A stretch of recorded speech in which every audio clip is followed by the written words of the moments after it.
டிவிசெட் நேயர்கள் அனைவருக்கும் வணக்கம். இன்றைக்கு நடிகர் விஜய் அவர்களினுடைய மக்கள் சந்திப்பு தஞ்சாவூர் மாவட்டத்தில் நடைபெற்றது. பெருந்திரளான மக்கள் கூட்டம் அப்படிலாம் சொல்லிட முடியாது, ஓரளவிற்கு மக்கள் கூட்டம் வந்திருந்தார்கள். அவர்கள் அனுமதிக்கப்பட்ட அளவுன்னு சொல்லிட்டு கொஞ்சம் பேர் அந்த ஆட்டு ஷெட்டுக்குள்ள விட்டாங்க. அந்த மாட்டு ஷெட்டு ஆட்டு ஷெட்டுன்னு சொல்லுவாங்கல்ல, அந்த மாதிரி அந்த ஷெட்டுக்குள்ள விட்டாங்க.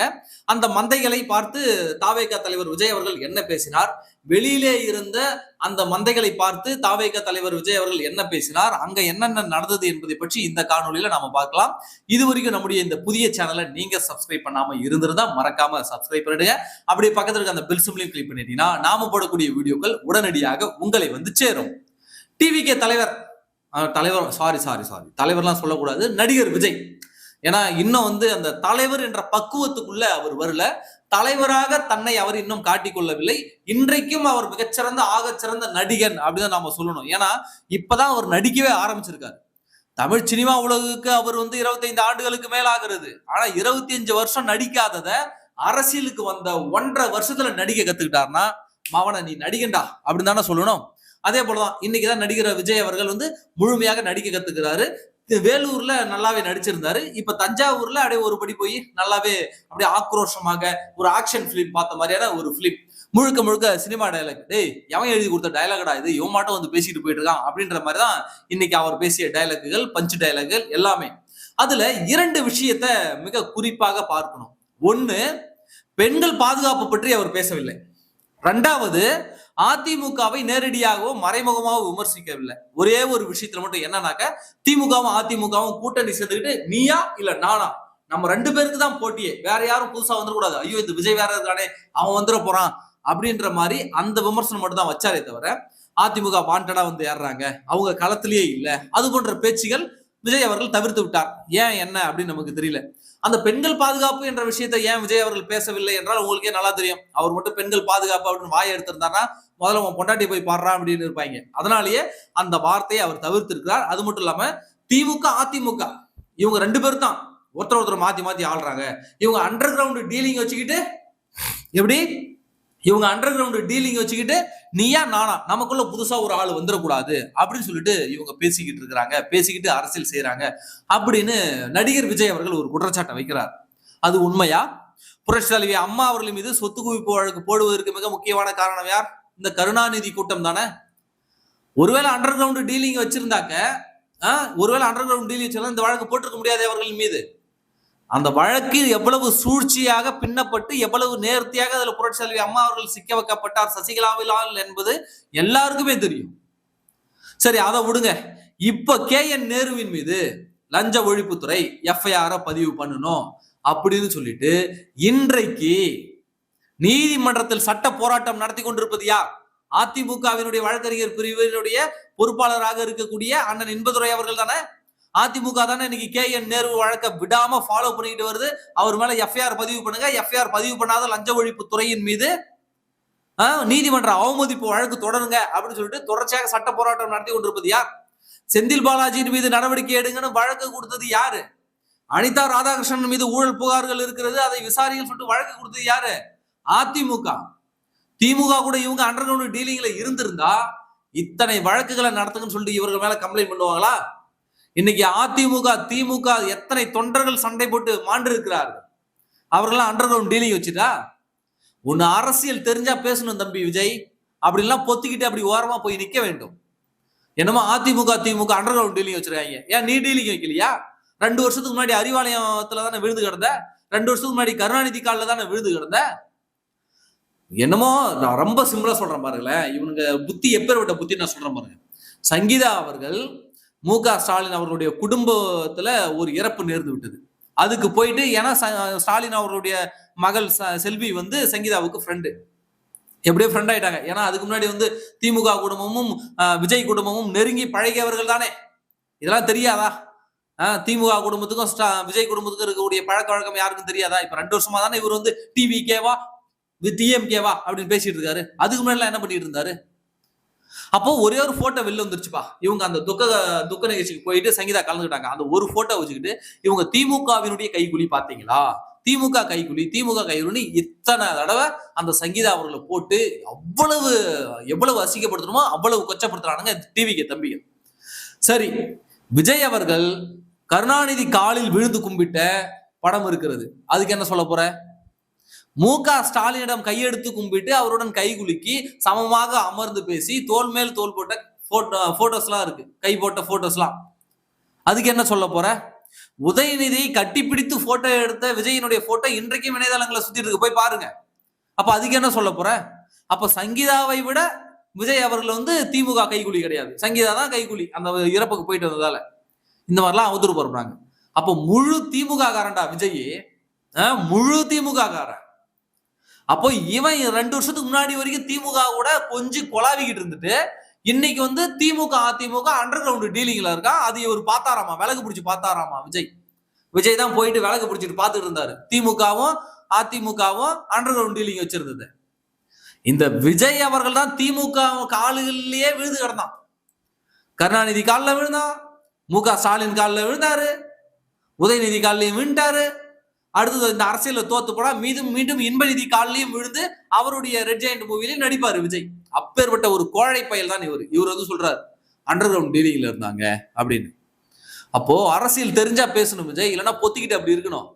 நீ 2 வருஷத்துக்கு முன்னாடி வரைக்கும் நீ திமுகவுடைய கைகூலி, 2 வருஷத்துக்கு முன்னாடி வரைக்கும் திமுகவும் நீயும் அண்ணன் தம்பி புழங்கிட்டு அண்ணன் தம்பி போல இருந்தவங்க. அதிமுக கிட்டத்தட்ட 40 வருடங்களுக்கு மேலாக திமுகவிற்கு எதிராக சண்டை செய்து கொண்டு வந்திருக்கிறது. மறந்துடாதீங்க. திமுகவும் அதிமுகவும் ஒப்பிட்டு பேசுவது என்பது மிகப்பெரிய மடக்கு ஊதிகளினுடைய செயல். அது மிகப்பெரிய ஒரு முட்டாள்தனம். அது அப்போ மடக்கு ஊதியை சின்னமாக பெற்றவர்கள் இப்படிதான் பேசுவார்கள் என்பதற்கு இதெல்லாம் ஒரு உதாரணம். அப்போ யார் கூட கொண்டு வந்து ஒப்பிடுறீங்க? டிஎம்கேவும் டிவிகேவும் ஒண்ணு. உங்களை தூக்கி போட்டு புதைக்க போறது ஏடிஎம்கே தான், ஞாபகம் வச்சுக்கோங்க. ஏடிஎம்கே மட்டும்தான் என்றைக்குமே டிஎம்கேவுடன் சமரசம் செய்யாத ஒரே கட்சி. திமுகவை எதிர்த்து எவன்லாம் கட்சி ஆரம்பிச்சாலும் அவன்லாம் இன்றைக்கு திமுக கிட்டே போய் அடங்கிட்டானுங்க. இன்னைக்கு திமுகவை எதிர்த்துக்கிறன்ற பேர்ல நீங்க அந்த எதிர்ப்பு ஓட்டை பிரிக்க வர நீங்களும் நாளைக்கு திமுகவிடமே போய் சரணடைவீர்கள். 1000 பேரை பார்த்துட்டு வந்தாச்சு நாங்க. நீ ஏமாத்திரம், நீயும் அங்கதான் போய் சரணடைய போற. எதிர்காலத்துல திமுகவுடைய வாசல்கள் கதவுகள் திறந்தபடி இருக்கும், நீ போய் அங்கதான் போய் பதுங்க போற. இவ்வளவு நாள் பனையூர்ல படுத்துக்கிட்டு இருந்த, இனிமே அறிவாலயத்தில் போய் படுக்க போற. அப்போ திமுகவுடன் அண்டர் கிரவுண்ட் இல்ல, நேரடி டீலிங் வச்சிருக்கிறாரு விஜய். இதுதான் கலை யதார்த்தம். இவர் எதிர்க்கிற மாதிரி எதிர்ப்பாராம், திமுகவினுடைய எதிர்ப்பு வாக்குகளை இவர் பிரிப்பாராம், அதன் மூலமாக திமுகவை வெற்றி பெற வைப்பாராம். நாங்களாம் முட்டா பயலுக அதை பார்த்துக்கிட்டு இருப்போம். அதனால உங்க டிராமாலாம் வேற எங்கேயாவது நடத்துங்க விஜய். இது தமிழ்நாடு, மக்கள் ஒன்றும் அவ்வளவு முட்டாள்லாம் இல்லை. நீங்க அப்படியே அப்படின்னு கையை காட்டி பேசிட்டா, அப்படியே வீர ஆவேசமா கத்தி பேசிட்டா நாங்களாம் நம்பிடணும். விஜய் தாண்டா உண்மையான அரசியல்வாதி நாங்க நம்பிடணும். 2 வருஷத்துக்கு முன்னாடி வரைக்கும் நீ எங்க இருந்த மக்களுக்காக என்ன பண்ண? உடனே காவிரி பிரச்சனையை பத்தி பேச மாட்டான், முல்லை பெரியாறு பிரச்சனை பத்தி எனக்கு தெரியாதா அப்படிலாம் என்ன கேட்கறாங்க. எனக்கு நல்லா தெரியும், தண்ணிக்குள்ள அப்படியே சப்மிஷன் வச்சுட்டு அது ரிசர்ச் பண்ணி அதெல்லாம் எனக்கு நல்லா தெரியும் அப்படின்னு பேசிட்டு இருக்காரு விஜய். உங்களுக்கு சரி, நீங்க போய் ஆழத்துல போயிட்டு அணையினுடைய அடியில போயிட்டுலாம் ரிசர்ச் பண்ண வேண்டாம் விஜய். சிம்பிள் ஒன்னே ஒண்ணு, முல்லை பெரியாறு அணையில தண்ணீர் தராத கேரளா அரசை கண்டிக்கிறேன் அப்படின்னு ஒரு அறிக்கை விடு. காவிரி விவகாரத்துல தண்ணீர் தராத கர்நாடக அரசை கண்டிக்கிறேன் அப்படின்னு ஒரு அறிக்கை விடு. ஆந்திராவுல 20 தமிழர்கள் சுட்டுக் கொல்லப்பட்டார்களே, அதை நான் இப்பொழுது கண்டிக்கிறேன் அப்படின்னு சொல்லு. பாலாறு தண்ணியே எனக்கு இன்னும் அதிகமா தாங்க அப்படின்னு சொல்லி இன்னைக்கு ஆந்திரா அரசு நீ கண்டிச்சிட்டு பாப்போம். நீ எங்க இப்போ வீரவசனம் பேசணும்ல, எனக்கு உனக்கு முல்லை பெரியாறு பிரச்சனை பத்தி பேசுவியா, காவிரி பிரச்சனை பத்தி பேசுவியா அப்படின்னு எல்லாரும் கேக்குறாங்க அப்படின்னு சொல்றல்ல. சரி பேசி பாரு தம்பி. பிலிம் அங்க ஓடாது. 3 மாநிலத்தையும் பிடிச்சி ரிவிட் அடிச்சு விட்டுருவானுங்க, கம்பியை நல்லா பழுக்க காய்ச்சி அடியில சொருகி விட்டுருவானுங்க. இந்த வீரவசனம் மயிர் வசனம் எல்லாம் இங்க பேசாத. அரசியல் எப்படி செய்யணும்னு எங்களுக்கு தெரியும், நீதான் பேசாம பார்ப்போம். கேரளா அரசு முல்லை பெரியார் விவகாரத்திலையும், கர்நாடக அரசு காவிரி விவகாரத்திலையும், பாலாறு விவகாரத்துல ஆந்திரா அரசையும் பேசு பார்ப்போம். நீதான் தைரியமான ஆம்பளையாச்ச, பேசிட்டு பார்ப்போம். செய்ய முடியுமா உன்னால? முடியாது. ஏன்னா தொடநடிக்கு பையன், உனக்கு அவருடைய வியாபாரம் படுத்துக்கும். ஆனால் அதிமுக ஒருபோதும் தன்னுடைய லாபத்தை, சுய லாபத்தை எப்பொழுதும் பார்க்காது. தவறுனா தவறுன்னு சொல்லும். முல்லை பெரியாறு அணையில நீர்மட்டத்தை உயர்த்தி காட்டியது அதிமுக. காவிரி நதிநீர் நடுவர் நீதிமன்ற தீர்ப்பை அரசிதழில வெளியிட வச்சது அதிமுக. மாநில உரிமைகளை பாதுகாத்தது அதிமுக. இன்னைக்கு நீ போய் தஞ்சை மண்டலத்தை போய் பேசிட்டு வந்தல்ல, அந்த காவிரி வேளாண் பாதுகாக்கப்பட்ட மண்டலமாக அறிவித்தது எடப்பாடி பழனிசாமி அவர்கள். அதை தெரிஞ்சுக்கிட்டு பேசுங்க விஜய். நீங்க அந்த பூமியில இன்னைக்கு நிக்கிறீங்கன்னா அதுக்கு ஒரே காரணம் எடப்பாடி பழனிசாமி அவர்கள் போட்ட உத்தரவு. அந்த பூமியில போய் இன்னைக்கு நீங்க நின்றுகிட்டு விவசாயத்தை பத்தி பேசுறீங்கன்னாக்க, சுத்தமான காத்த சுவாசிங்கிறனா அதுக்கு காரணம் எடப்பாடி பழனிசாமி அவர்கள் போட்ட உத்தரவு. அவர் மட்டும் அந்த வேளாண் பாதுகாக்கப்பட்ட மண்டலமாக அந்த காவிரி டெல்டா மண்டலத்தை அறிவிக்கவில்லை என்றால் இந்நேரம் திமுக காரணங்க அந்த காவிரி டெல்டாவே சுரண்டி இருப்பானுங்க. இவர் சொல்றாரு திமுக காரன் டெல்டா காரன்றாங்க, அவன் டால்டா ஊத்துறான்னு. திமுக காரன் டெல்டா காரன்னாக்க நீ டால்டா, அவன் நீங்க ரெண்டு பேருமே டால்டா தான். ரெண்டு டால்டாவும் சேர்ந்துக்கிட்டு எங்க தலையில மிளகா அரைக்க பாக்குறீங்க. அந்த காவிரி டெல்டா பகுதிகளை பாதுகாத்தவர் எடப்பாடி பழனிசாமி. அதை எந்த காலத்திலும் தமிழ்நாடு மக்கள் மறக்க மாட்டாங்க. எனவே உங்க பிலிம் காட்டுற வேலையெல்லாம் உங்க பிலிமோட வச்சுக்கோங்க. தமிழ்நாடு அரசியல் காலத்துல வந்து இந்த மாதிரி ஒண்ணும் தெரியாமலாம் பேசிட்டு தெரியக்கூடாது, புரியுதா? ஏதாவது 4 விஷயம் தெரிஞ்சுட்டு வந்து பேசணும். எவனாவது எழுதி கொடுத்துட்டு வந்தானா தூக்கிட்டு வந்துட்டு வாந்தி எடுக்க வேண்டியது. அப்படிதான் இன்னைக்கு ஒரு வாந்தி எடுத்திருக்கேன். என்ன தெரியுமா எடுத்து வச்சது விஜயே? ஐயோ சாமி டேய், இவனெல்லாம் எங்க இருந்தா புடிச்சிட்டு வந்தீங்க, போய் பனையூருக்குள்ள வைங்க, போய் அடைச்சு வைங்கடா அப்படின்ற மாதிரி இருக்கு. அதாவது ரேஷன் கடைக்கு நாம போறோம்ல, 500 ரேஷன் கார்டுக்கு ஒரு கடை. ஓகே சரி, நான் ஒத்துறேன்டா. மக்கள் வந்து நீண்ட வரிசையில கியூல நின்று கஷ்டப்படுறாங்க. சரி, 500 ரேஷன் கார்டுக்கு ஒரு கடைன்றது ஓகே. அரசு வேலையும் மக்களுக்கு வந்து ஏற்படுத்துற மாதிரி ஆயிடும். நம்ம இளைஞர்களுக்கும் அரசு வேலை கிடைச்ச மாதிரி ஆயிடும். அது வரைக்கும் ஓகே. அப்பா பரவாயில்லையே, இப்படியெல்லாம் சிந்திக்கிறாரே நம்ம விஜய் அப்படின்னு நான் யோசிச்சேன். அடுத்து ஒரு போடு போட்டாங்க பாருங்க, என்ன தெரியுமா? அடுத்த போடு என்ன தெரியுமா? பெண்கள் அரிசி வாங்க வந்தா அவர்களுக்கு அரிசி போடுவதற்கு பெண்களா, ஆண்கள் அரிசி வாங்க வந்தா அவர்களுக்கு அரிசி போடுவதற்கு ஆண்களா. எப்பேற்பட்ட அறிவு இல்ல, இப்பேற்பட்ட அறிவு கொண்டு தூக்கி வந்து வச்சீங்கடா. பெண்களால எத்தனை கிலோ வரைக்கும் மூட்டை தூக்க முடியும்? ஒரு அரிசி மூட்டை எத்தனை கிலோ வரைக்கும் இருக்குது? இதெல்லாம் கால்குலேட் பண்ண முடியுமா? சொல்லுங்க பாப்போம். அவன் மூட்டை இறக்கி வைக்கிறது எப்படி நவுத்தி வைப்பாங்க? அல்லது மூட்டை அந்த உடனு உள்ள அந்த ரேஷன் கடையில் அடுக்கி வைக்கும் போது கீழே சரிஞ்சு விதா பெண்கள் எப்படி மேல தூக்கி வைப்பாங்க? சொல்லு பாப்போம். ஒண்ணு அந்த பில்லிங் போடுறதுக்காக நான் பெண்களை நியமிக்கிறேன் அப்படின்னு சொன்னா பரவாயில்ல. சரி, அழகா உட்காந்துட்டு அழகா பில் போட்டுக்கிட்டு ரொம்ப சுமையை வந்து அவங்களால சொல்ல முடியாது. நான் வந்து பெண்களை வந்து குறைத்து மதிப்பிடல, குறைவாக சொல்லல. அந்த வேலையினுடைய கல யதார்த்தத்தை சொல்றேன் நான். தாராளமா பெண்களுக்கு சம உரிமை கொடுக்கணும். அந்த ரேஷன் கடையை நிர்வகிக்கிற பொறுப்பை பெண்களுக்கு கொடுக்குறேன், அந்த மூட்டையெல்லாம் தூக்கி அளந்து கொடுக்கறது ஆண்களுக்கு கொடுக்குறேன் அப்படின்னா பரவாயில்ல. பெண்கள் வந்தாங்கன்னாக்கா அவங்களுக்கு வெயிட் போட்டு கொடுக்க பெண்களா, ஆண்கள் வந்தாங்கன்னா அவங்களுக்கு வெயிட் போட்டு கொடுக்க ஆண்களா. இவர் சொல்றது என்னன்னாக்க எப்படி இருக்குதுன்னா, பெண்கள் அந்த ரேஷன் கடைக்கு வரும்போது ஆண் ரேஷன் கடைக்காரர் அங்க இருந்தாருனாக்க, அந்த கடையை பார்த்துட்டு வந்தாருனாக்க அந்த பொம்பளை பிள்ளைலாம் பிடிச்சி கை பிடிச்சி இழுக்கிற மாதிரியும், அவங்களை யூடிசிங் பண்ற மாதிரியும், அங்க என்னமோ ஏதோ தப்பு ஏதோ நடக்கிற மாதிரியும், அதை தீர்த்து வைக்க இவர் வருகிற மாதிரியும், பெண்களுக்கு தனியா நான் ஆளை போடுவேன், பெண் ஆளை போடுவேன், ஆண்களுக்கு தனியா நான் ஆண் ஆளை போடுவேன் அப்படின்றது மாதிரி இருக்கு இவர் சொல்றது. அவன் ரேஷன் கடைக்கு போனாக்க அந்த கஸ்டமர் எப்படா அனுப்பலாம்னு சொல்லிட்டு அவன் இருக்கிற வேலையில அள்ளி போட்டு கொடுத்து அனுப்பதான் பாக்குறான். இவன் புத்தியில எப்படி உரைச்சிருக்கு பாருங்க.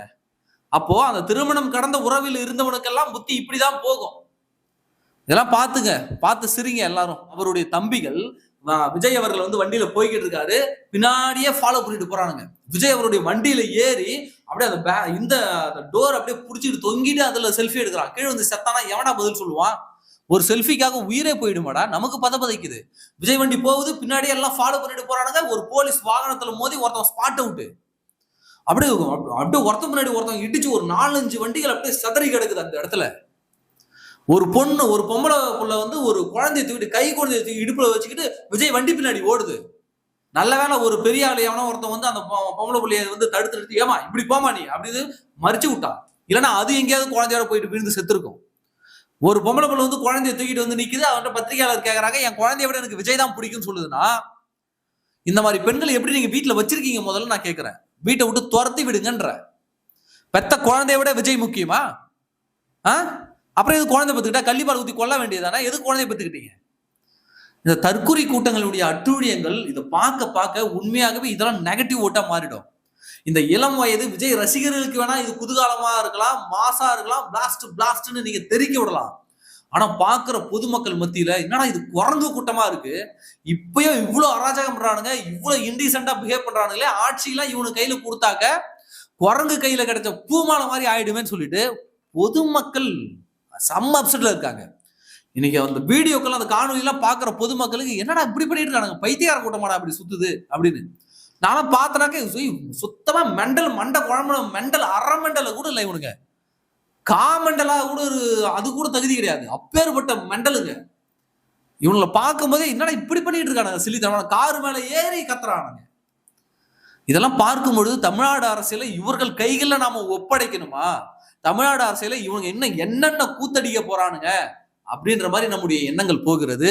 இத்தகைய தற்குறி கும்பல்களிடம் உங்களுடைய ஆட்சியை நீங்கள் ஒப்படைக்க போகிறீர்களா? உங்களை ஆளக்கூடிய தகுதியை இத்தகைய தற்குறி கூட்டத்திடம் கொடுக்க போகிறீர்களா என்பதை இந்த தமிழ்நாடு மக்கள் நீங்கள் சிந்தித்துக் கொள்ளுங்கள். நன்றி.